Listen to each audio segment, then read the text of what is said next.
Assalamualaikum warahmatullahi wabarakatuh. Perkenalkan, nama saya Dea Wahyuni, NIM B1011241185.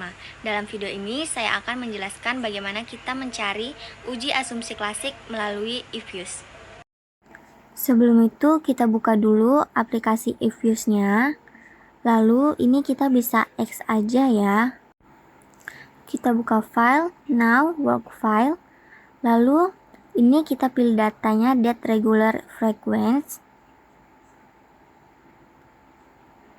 Dan frekuensinya kita pilih annual aja ya.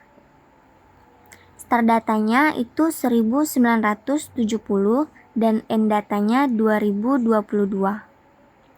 Oke. Setelah ini kita bisa tekan quick, lalu empty group. Terus kita bisa masukin data yang kita punya. Dari buka Excel dulu, lalu kita copy datanya. Setelah itu bisa kita paste di Ifuse-nya tadi. Nah, untuk seri 1 ini kita bisa ganti dengan huruf Y, variabel Y. Seri 2-nya bisa kita ganti dengan variabel X1. Seri 3-nya kita ganti dengan variabel X2. Dan variabel 4-nya kita ganti dengan X3. Yang terakhir, variabel yang kelima yaitu X4. Nah, setelah itu variabel yang kita ganti tadi bisa kita copy melalui Ctrl C. Variabel yang kita copy yaitu Y sampai dengan X1. Lalu tekan kanan, open, dan as equation. Variabel tadi bisa kita ganti secara berurutan, mulai dari Y, C, X1, X2, X3, dan X4. Lalu oke. Nah, sebelumnya tabel ini bisa kita besarkan terlebih dahulu. Nah, terdapat probabilitas statistik terdapat pada angka 0,0011, lebih kecil dari 0,05, yang berarti bahwa model ini layak hingga variabel ini independen secara bersama, berpengaruh pada variabel dependen. X1 dan X3 memiliki nilai probabilitas di bawah 0,05. Jadi, keduanya berpengaruh signifikan, artinya tidak berpengaruh signifikan secara statistik. Uji multikoliniaritas, kita bisa tekan view, lalu residual diagnosis, kemudian histogram normality. Kita bisa lihat bahwa nilai Jaguar-Beranya pada statistik terbesar adalah 4,1506 dengan probabilitas 0,1225. Karena ini lebih besar dari 0,05, maka residual model ini redistributor normal.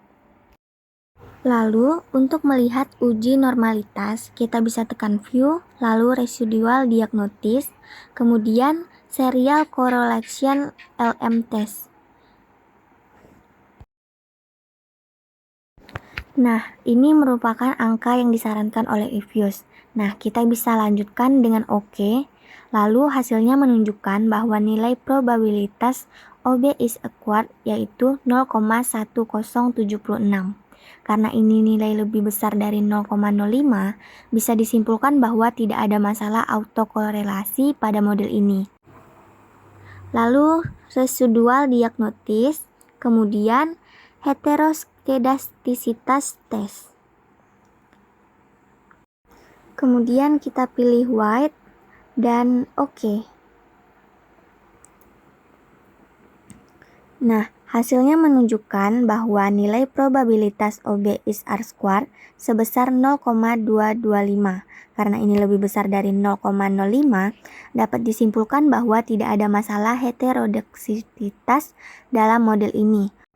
Nah, untuk uji yang selanjutnya, kita bisa memasukkan data seperti tadi, mulai dari mengcopy file, masukin datanya, mengganti variabel Y dan X1 sampai X4-nya.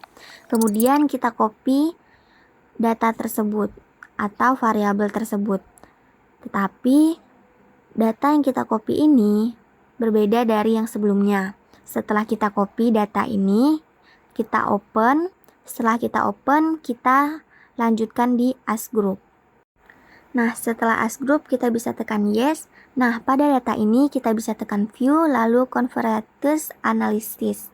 Kemudian kita ganti Correlation, dan kita ganti pada OK. Nah, sebelumnya data ini bisa kita perbesar terlebih dahulu. Nah, pada korelasi ini dapat disimpulkan bahwa nilai korelasi tertinggi ada pada X2 dan X3, yaitu 0,71. Meskipun lebih tinggi dari nilai ini, masih di bawah 0,80. Sehingga dapat disimpulkan bahwa tidak ada masalah multikolinialitas yang serius pada model ini. Sekian penjelasan dari saya, kurang lebihnya saya mohon maaf. Terima kasih.